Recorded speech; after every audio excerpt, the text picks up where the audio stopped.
Que coisa estranha, né? O cara, o inominável, inelegível, recebe uma multa do governo de São Paulo, várias multas, porque estimulou o não uso de máscaras durante a pandemia. Foi multado no governo Dória, o governo Tarcísio não desfez as multas. Aí ele foi lá chorar, pediu apoio para o gado, arrecadou 17 milhões e botou tudo em renda fixa.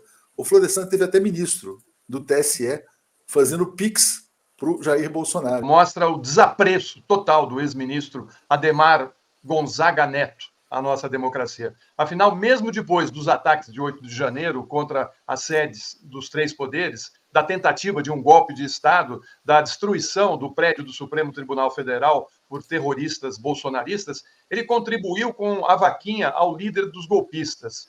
O advogado do ex-ministro do TSE disse que a contribuição do seu cliente foi apenas um gesto de amizade e admiração pelo ex-presidente. Outra surpresa para muitos foi a contribuição poupuda do empresário Marcos Hermílio de Moraes, herdeiro do grupo Votorantim. Acho que é uma surpresa para muitos, mas para nós aqui não. Para quem conhece a história da família, com várias denúncias de trabalho análogo à escravidão, ao ser questionado sobre a contribuição de R$10 mil para Bolsonaro, o Marcos respondeu, Yudi, o que essa informação acrescenta na vida dos brasileiros? Nada, né? Então, bom final de semana. Em nota, o Grupo Votorantim disse que Marcos Hermílio de Moraes não ocupa cargo e não tem participação direta ou indireta nas atividades das empresas do grupo.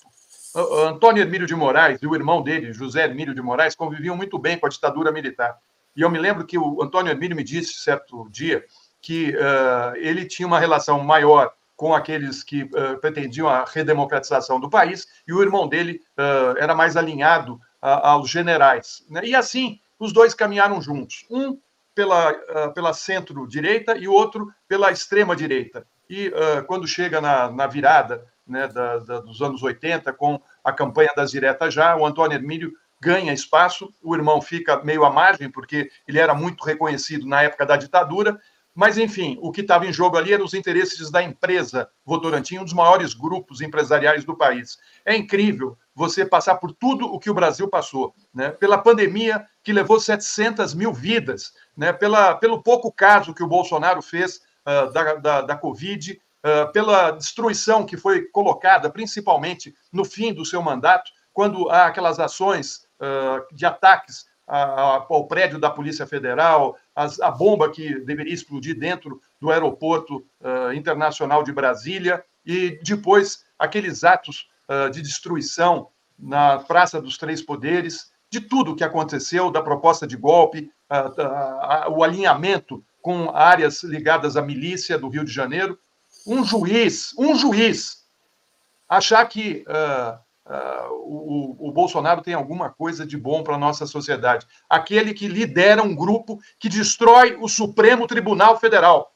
E empresários, né, que deveriam preservar a democracia, preservar o caminho de um país no caminho do desenvolvimento, como dizia o Antônio Hermílio de Moraes, que queria um país democrático enfim, que investisse no desenvolvimento. Você vê aí que essas pessoas surgiram. Não surgiram do nada, né, Hilde? Surgiram do passado que não é tão antigo assim, não está tão longe, né, que foi os 20 anos da ditadura militar. Todos filhotes da ditadura. Esse PIX, isso é um deboche, é uma ironia, uma excrescência com essas pessoas que ganham tão pouco e não tem para morar.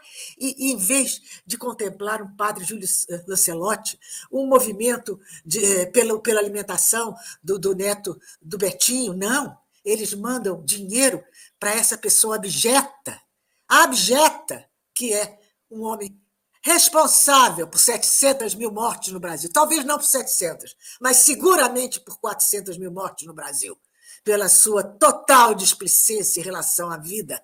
E agora, com essas revelações dos 1000 avisos da ABIN que ele teve e que ele não considerou nenhum, que a cloroquina não funcionava, que teria que haver isolamento, ignorou tudo, porque ele é um precursor e ele é um estimulador da morte. Ele se compraz com o sofrimento. É uma mentalidade assim. Você falou coisas importantes aí, Yuri. De fato, é uma figura abjeta mas que representa setores da classe dominante brasileira. Por quê? Essa classe dominante que quer a opressão, ela precisa dessa figura abjeta para executar esse papel.